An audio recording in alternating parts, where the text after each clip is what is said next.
We cried when we installed this object. As a museum professional, it's a real privilege to work on these incredibly rare objects, but there's a huge responsibility. My name is Jennifer Bryan and I'm an objects conservator at the National Museum of Australia. I've been working on the Great Southern Land Gallery for the last 2.5 years. Here we have a wet specimen of a thylacine, and from my understanding there are only 4 of these in the world, and of course the thylacine is now extinct. So this is a very precious, very significant object. It has had a pretty hard life. We don't know when it was killed or by whom, but as you can see from the specimen itself, it was skinned very roughly, and so it's quite an emotive object. It's quite vulnerable in the position that it's in, and I think it really gives us an insight into what we've done to this species.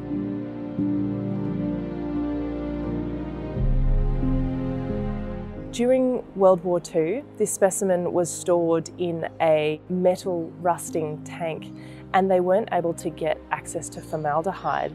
So from the war years, this was just topped up with deionized water. So the specimen itself wasn't properly set during that time, and it essentially rotted. It is the most fragile wet specimen I have ever worked with.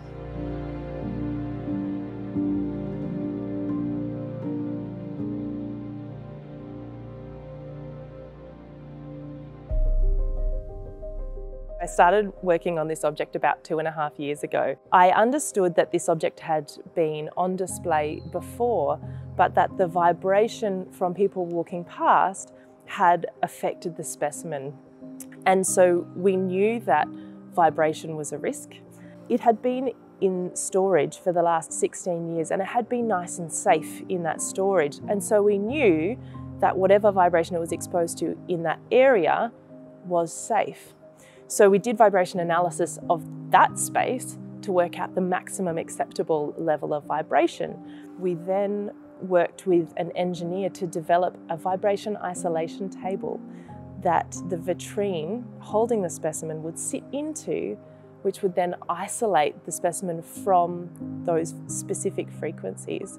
And actually the table that we've got isolates significantly more than that. So hopefully in its current position, this thylacine is going to be more stable and more safe than it would be even in storage. The treatment that we did to get it on display was very lengthy and very nerve-wracking for me, but it was a real privilege to work on. It's probably one of the highlights of my career, actually. We very carefully removed the specimen from the old vitrine and took it out of its old formalin solution. We then placed it onto a plastic covered tray and covered it and moved it through the galleries, what we would call dry. And every time we went over a little bump, we carefully lifted the tray to make sure that that vibration wasn't transferred through to the object. We had to lift it on the tray because the thylacine is too fragile to be physically handled.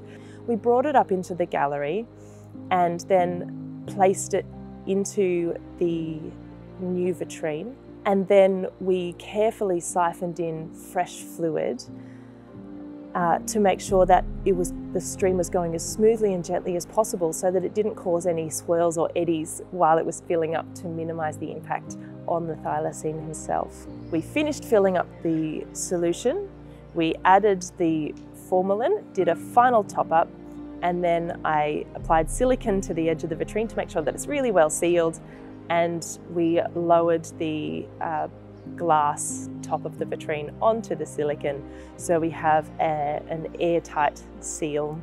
And we'll keep an eye on it to make sure that it doesn't have any deterioration. So long as the fluid doesn't drop, we don't see any clouding or any physical deterioration of the specimen, then we will leave it on here for as long as we can to make sure that it can tell its story for as long as possible. As we were working on this specimen, people would come up and look at it and initially recoil because it is challenging, it's upsetting, it's distressing to look at. This creates a visceral response in anyone who sees it. But I hope that that visceral response is then followed up with a questioning of why did I find that so challenging?